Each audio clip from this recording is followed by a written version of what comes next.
So hello everyone, welcome to boards made easy. I am Bharti Kaushal और आज हम आपका जो चैप्टर नंबर 3 है that is kinship caste and class, उसका फिफ्थ टॉपिक कवर करेंगे। ठीक है, तो देखिए फिफ्थ टॉपिक क्या कहता है, एक्सप्लेनिंग सोशल डिफरेंसेस। ठीक है, यहाँ पे हम बेसिकली जो सोसाइटी में डिफरेंसेस थे ना, based on certain caste, certain class, certain occupation, ठीक है, सर्टेन रिसोर्सेस, उसको हम डिस्कस करेंगे। बट ये जो आपका टॉपिक है it is centred around social contract. ठीक है, कि जो सोशल डिफरेंसेस हैं, how did they relate to a social contract, मतलब फाइनली इन सोशल डिफरेंसेस के चलते क्यों एक सोशल कॉन्ट्रैक्ट बनाने की ज़रूरत पड़ी लोगों को। ठीक है, वो हम इस टॉपिक में डिस्कस करेंगे। देखो बेसिकली ये जो सोशल कॉन्ट्रैक्ट वाला टॉपिक है ना, ये जब आप बीए में आओगे ना तो पॉलिटिकल साइंस में इन डेप्थ पढ़ोगे, जिसमें ना लाइक अलग अलग थिंकर्स ने ना अपनी अपनी थ्योरीज दी हुई हैं regarding this social contract among people. लेकिन अभी ना हम सिर्फ इसको ऊपर ऊपर से पढ़ेंगे। ठीक है, तो एक ओवरव्यू के लिए समझ लो कि सोशल कॉन्ट्रैक्ट थ्योरी क्या कहती है। कि जैसे सपोज करो, जो स्टार्टिंग में लोग हैं बड़े ही ना पीसफुल लाइफ जी रहे हैं, ठीक है, बड़े कंटेंटेड हैं, खुश हैं अपनी ज़िंदगी से, दूसरों के साथ बड़े प्यार से रह रहे हैं। ठीक है, पर क्या होता है उसके बाद, मतलब एक टाइम आता है जहाँ पे ना इंसान की नीड्स बढ़ने लगती हैं। देखो जब तक तो वो कंटेंटेड लाइफ जी रहा है तब तक क्या है कि उसकी जो नीड्स है ना वो बहुत लिमिटेड है। ठीक है, वो बहुत ज़्यादा कुछ कमाना नहीं चाहता। ठीक है, वो सिर्फ उतना चाहता है जितना उसके पास अवेलेबल हो या जितना उसकी नीड्स को पूरा कर दे, मतलब जो नेचुरल रिसोर्सेज अभी उसके पास अवेलेबल हैं। ठीक है, बस वो उसी का इस्तेमाल करके अपनी नीड्स को पूरा कर ले। ये बिल्कुल प्रिमिटिव ह्यूमन सोसाइटी की बात हो रही है कि उस टाइम की बात करें जहाँ पे भी कुछ नहीं था। ठीक है, तो उस टाइम पे क्या था कि जो इंसान की जो नीड्स थी वो बहुत कम थी, और जो भी उसको कोई ज़रूरत होती थी तो वो क्या करता था, नेचुरल रिसोर्सेज को एक्सप्लॉयट करता था और अपनी इच्छा को पूरी कर लेता था, सब कुछ अच्छा चल रहा था। बट विद टाइम क्या हुआ, विद टाइम जैसे जैसे उसमें दिमाग बढ़ने लगा, जैसे जैसे उसमें इंटेलिजेंस आने लगी, जैसे जैसे उसमें रीजनिंग वाली एबिलिटी आने लगी, ठीक है, जैसे जैसे प्राइवेट प्रॉपर्टीज इमर्ज होने लगी, तो इंसान जो है बड़ा ना ग्रीडी हो गया। ठीक है, बड़ा ही यू कैन से लालची हो गया, और वो चाहता था कि ज़्यादा से ज़्यादा लैंड, ज़्यादा से ज़्यादा प्रॉपर्टी, ज़्यादा से ज़्यादा रिसोर्सेज मैं अक्वायर कर लूँ ताकि मेरा एक सोसाइटी में हाई ओनर हो जाए। ठीक है, तो लाइक अब क्या हुआ कि उसकी जो नीड्स हैं वो बढ़ गई क्योंकि अब वो ग्रीडी हो गया।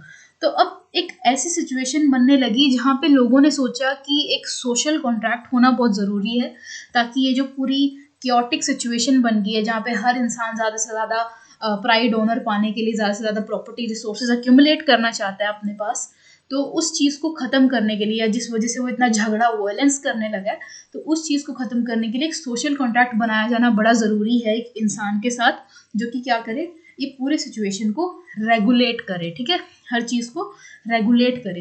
तो इस वजह से क्या हुआ कि लोगों ने क्या किया, मिल के एक सोशल कॉन्ट्रैक्ट किया, जिसके थ्रू उन्होंने अपनी बहुत सारी पावर्स को मतलब एक इंसान के हाथ में दे दिया, जिसको हम राजा बोलते हैं। ठीक है, तो अब वो जो राजा था, he was meant to ensure कि जो लोगों के इंटरेस्ट हैं वो भी प्रोटेक्टेड रहे। ठीक है, फिर ये जो एनार्कियस या क्योटिक सिचुएशन है वो भी खत्म हो जाए, और इंसान की नीड्स भी अकॉर्डिंगली रेगुलेट हो। ठीक है, देखो अब ये जो मैंने आपको सोशल कॉन्ट्रैक्ट की पूरी थ्योरी बताई है, ये मैंने आपको मिक्स बताया ऑफ थ्री थिंकर्स की थ्योरी। ठीक है, होब्स, लॉक एंड रूसो, इन तीनों ने अलग अलग थ्योरीज दी हैं, कहने को इन तीनों की थिंकिंग अलग अलग थी। ठीक है, बट सिंस अभी मैं इस अभी I just want to focus on this particular topic only, तो मैंने इसी से ही मिलती जुलती स्टोरी आपको बताई है। जब आप बीए में जाओगे तो उसको इन डेप्थ पढ़ना। ठीक है, उस टाइम पे मुझे याद करना मतलब याद मत करना कि मैंने जो है उल्टी सीधी बताई है, मैंने जानबूझ के थोड़ी उल्टी सीधी बताई है, क्योंकि I just want to relate that particular story to this topic. ठीक है, अदरवाइज ये जो सोशल कॉन्ट्रैक्ट थ्योरी है ये लाइक वास्ट है एंड हर किसी की अपने पॉइंट ऑफ व्यूज है, बट अभी मैंने आपको उसका एक मिक्स बताया। Okay, now so the Buddhist, अब हम बुक का ही रीड करेंगे। That the Buddhist also developed an alternative understanding of social inequalities and of institutions required to regulate social contract. अब देखिए हमें पता है जो बुद्धिस्ट थे, ठीक है, Buddhist were the critics of Brahmanical point of views ना, तो बुद्धिस्ट ने क्या किया, एक अपनी ही अंडरस्टैंडिंग बनाई ऑफ सोशल इनइक्वालिटीज, क्योंकि उन्होंने कहा था ना कि ये जो सोशल इनइक्वालिटीज एग्जिस्ट कर रही हैं ये सिर्फ ये जो है नेचुरल नहीं है, and at the same time ऐसा भी नहीं है कि ये इनफ्लेक्सिबल है, they can be changed as well ना। तो इन्होंने ये बोला था कि इन्होंने अपनी एक अंडरस्टैंडिंग बनाई about social inequalities and institutions to regulate a social conflict. तो जो सोशल डिफरेंसेस चल रहे थे, जो कन्फ्लिक्ट चल रहा था, जो वायलेंस, एनार्की, क्योस वाली सिचुएशन चल रही थी, उसको खत्म करने के लिए क्या किया इन्होंने, अपनी ही एक ऑल्टरनेटिव थ्योरी बनाई।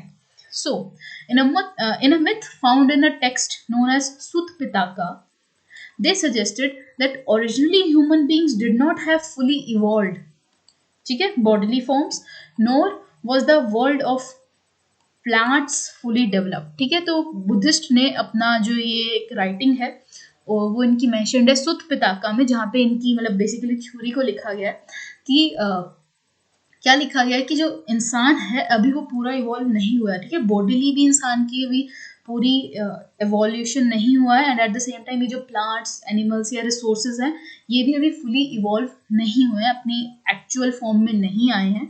And all beings lived in an idyllic state of peace, taking from nature only what they needed for each meal। ठीक है, अब क्योंकि ये जो इंसान है ये भी पूरी तरह से इवॉल्व नहीं हुआ है, अभी इसका जो ब्रेन है या अभी इसकी जो रीजनिंग पावर है, इंटेलिजेंस है, वो उतनी नहीं बड़ी है, जिस वजह से वो एक इडलिक स्टेट ऑफ पीस में रह रहा है। What is इडलिक? इडलिक का मतलब है आइडियल। ठीक है, यहाँ पे जो इडलिक वर्ड लिखा हुआ है इसका क्या मतलब है, आइडियल। तो ये जो वो भी एक आइडियल सी स्टेट में रह रहा है जहाँ पे वो बड़ी शांति भरी जिंदगी जी रहा है। क्यों? क्योंकि वो अभी सिर्फ उतना ही रिसोर्स नेचर से एक्सट्रैक्ट कर रहा है जितने की उसको आवश्यकता है, जितना उसकी लाइक खाने की नीड पूरी हो सके। ठीक है, उससे ज्यादा अभी वो आगे नहीं बढ़ा है। हाउएवर, ठीक है, अब इस पर्टिकुलर स्टेट को आपके जो रूसो हैं जिन्होंने सोशल कॉन्ट्रैक्ट थ्योरी दी थी, उन्होंने इस पर्टिकुलर स्टेट को कहा है कि इंसान एक नोबल सैवेज की तरह रह रहा है, मतलब जहाँ पे उसकी जो नीड्स हैं वो बड़ी लिमिटेड है, लेकिन जो रिसोर्सेज हैं दे आर इन प्लेंटी। ठीक है, ये किसने दिया था? तो ये रूसो ने कहा था। ठीक है, अब थोड़ा हम एक्चुअल थ्योरी पे भी चलते हैं ना, थोड़ा थोड़ा रिलेट करके चलना चाहिए। Okay, so however there was a gradual deterioration of the state. लेकिन अब ये जो स्टेट है ना जहाँ पे सिर्फ इंसान एक उतना ही कमा रहा है जितने की उसको आवश्यकता है, अब वो वाली स्टेट में डिटेरियोरेशन आ गया, वो चेंज होने लगी। ठीक है, उसमें एक घटाव सा आने लगा। As human beings became interestingly greedy, vindictive and deceitful. Greedy होता है लालची। ठीक है, विंडिक्टिव होता है आपका जो रिवेंज लेना चाहता है दूसरों से। ठीक है, हमेशा he is in a continuous rift of taking revenge from others. ठीक है, तो लालची हो गया, विंडिक्टिव हो गया मतलब बदला लेने वाला हो गया, एंड डिसीटफुल हो गया मतलब धोखेबाज हो गया। क्योंकि देखो, as the needs of human arises और as the greed of a human arises, then definitely he just looks for different ways to earn more and more wealth at the cost of others। ठीक है, तो definitely अब वो deceitful हो गया, धोखेबाज, मतलब धोखे से लोगों के रिसोर्सेज लेने की कोशिश कर रहा है, लोगों से बदला ले रहा है, लोगों से मार धाड़ कर रहा है। ठीक है, तो एक वो वाली अब स्टेट आने लगी। पहले क्या थी? इडलिक स्टेट थी।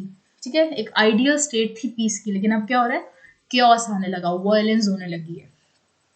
So this led them to wonder, what if we were to select a certain being who should be wrathful when indignation is right, who should censure that which should rightly be censured, and should banish him who deserves to be banished। तो ठीक है, अब ऐसी जब ये state चल रही थी जहाँ पे बड़ा एक ग्रीडी सा इंसान आ गया है, बड़ा डिसीटफुल इंसान आ गया, या फिर काफी यू कैन से विंडिक्टिव सा इंसान आ गया, तो इस टाइम पे लोगों ने सोचा कि क्यों ना हम ऐसा करें कि हम एक इंसान को चूज कर लें जो कि गुस्सा हो। रॉथफुल का क्या मतलब होता है? गुस्सा होना, रेज। ठीक है, तो जो कि गुस्सा हो जब इंडिग्नेशन इंडिग्नेशन इज राइट। देखिए, इंडिग्नेशन होता है जहाँ पे इनजस्टिस के चलते आपको गुस्सा आता है। तो अब इस लाइन का क्या मतलब हुआ कि इंडिग्निटी के चलते आपको गुस्सा आता है ना, तो इस लाइन का क्या मतलब हुआ कि वो इंसान गुस्सा हो जब उसको गुस्सा आना चाहिए, क्योंकि इनडिग्निटी हुई है, इनजस्टिस हुई है। ठीक है, and who should censure. Censure का क्या मतलब होता है? सेंश्योर का मतलब होता है जब आप किसी चीज को डिसअप्रूव कर रहे हो। ठीक है, you are not letting something to be passed. जैसे हमारे 2 हाउसेस करते हैं कई बार, जब उनको लगता है कि ये चीज़ जो है it is not right and it should not be passed. तो सेंश्योर का मतलब होता है डिसअप्रूवल। तो who should censure which should be censure, मतलब जो चीज़ पास या जो चीज़ को डिसअप्रूव किया जाना चाहिए उसी चीज़ को वो डिसअप्रूव करे। And at the same time who should banish, who deserves to be banished, and at the same time उस इंसान को निकाल दे, ठीक है, उस इंसान को देश निकाला दे दे जिसको दिया जाना चाहिए, ठीक है। बैनिश का मतलब होता है एग्जाइल, ठीक है, तो उसको एक जगह से निकाल दे जिस जगह से उसको निकाला जाना चाहिए। तो वो ये क्या हो रहा है, इंसान मतलब एक पर्टिकुलर बंदे की तलाश में है, मतलब एक पर्टिकुलर बंदे को लाना चाह रहे हैं इन द सीन कि जो कि क्या करे, जो कि गुस्सा हो जब गुस्सा होना चाहिए अगर इनजस्टिस हुई है, जो कि एक बंदे को निकाल दे अगर उसको निकालने की ज़रूरत है, या फिर जो कि किसी चीज़ को डिसअप्रूव करे जिसको डिसअप्रूव करने की बहुत ज़्यादा ज़रूरत है। तो क्या होगा, सिचुएशन सुधर सकती है। कौन सी सिचुएशन सुधर सकती है? तो जो ये वायलेंस या जो क्योस हो गया है इतना ग्रीड के चलते, so will give him in return a proportion of rice. तो अब लोग क्या कहते हैं कि चलो ठीक है, अगर वो ये सब करेगा ना हमारे बिहाफ पे, तो हम उसको क्या करेंगे, इन रिटर्न हम उसको एक चावल अपना जो हम चावल उगाएंगे उसका एक हिस्सा दे देंगे।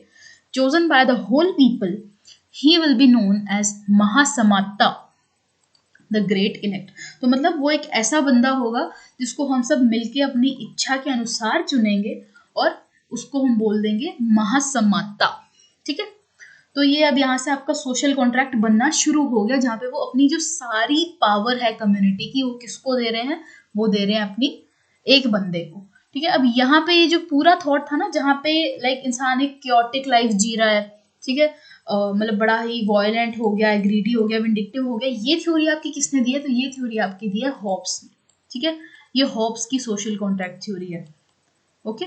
तो अब उसके बाद क्या हुआ, अब जब इतना एनार्की सिचुएशन है तो उसको गेट रिड करने के लिए इंसान ने क्या किया, एक बंदे से सोशल कॉन्ट्रैक्ट बनाया और अपनी सारी पावर उसको दे दी, जो कि अब इन लोगों पे गवर्न करेगा and at the same time क्या करेगा, गवर्न करने के बाद मेक श्योर करेगा कि जो लोगों के इंटरेस्ट है वो कहीं पर भी हार्म ना हो, ओके।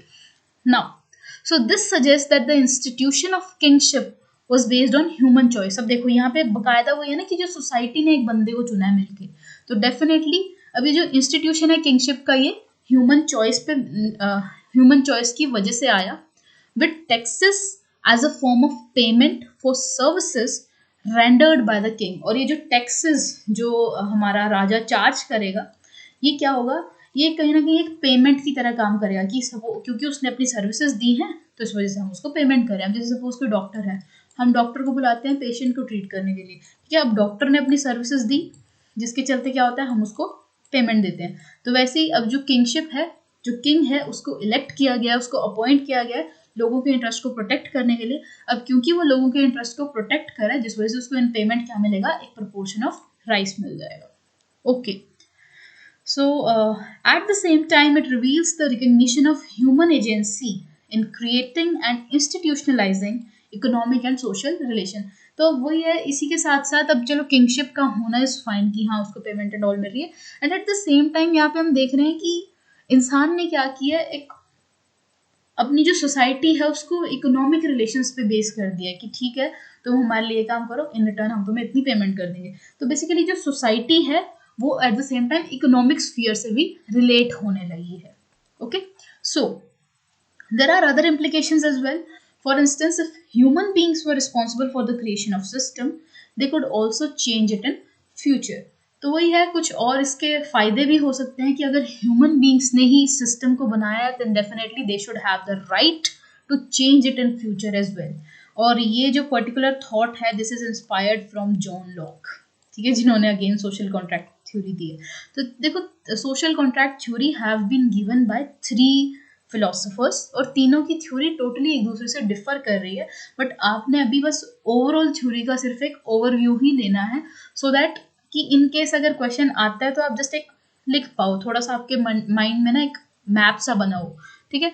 ऐसा चाहिए क्वेश्चन कभी आता नहीं है, it is just for a general understanding and may be अगर आप अभी थोड़ा सा सोशल कॉन्ट्रैक्ट सुन लोगे ना तो आपको आगे फर्दर बीए में भी ये काफ़ी काम आएगा, ठीक है। You will be really satisfied with that as well, Okay, but don't take whole of my social contract seriously, because I have explained you depending upon the context of these particular paragraphs. ठीक है, मैंने आपको whole social contract नहीं बताया है, ये just ऊपर ऊपर से बताया है. ठीक है, ओके. सो विद दिस आपका जो फिफ्थ टॉपिक था that is explaining social differences और सोशल कॉन्ट्रैक्ट, वो खत्म होता है. एंड काफ़ी छोटा सा टॉपिक था. तो इसके बाद अब आपका जो नेक्स्ट टॉपिक है that I will be covering in your next video. So for this thank you very much and have a nice day.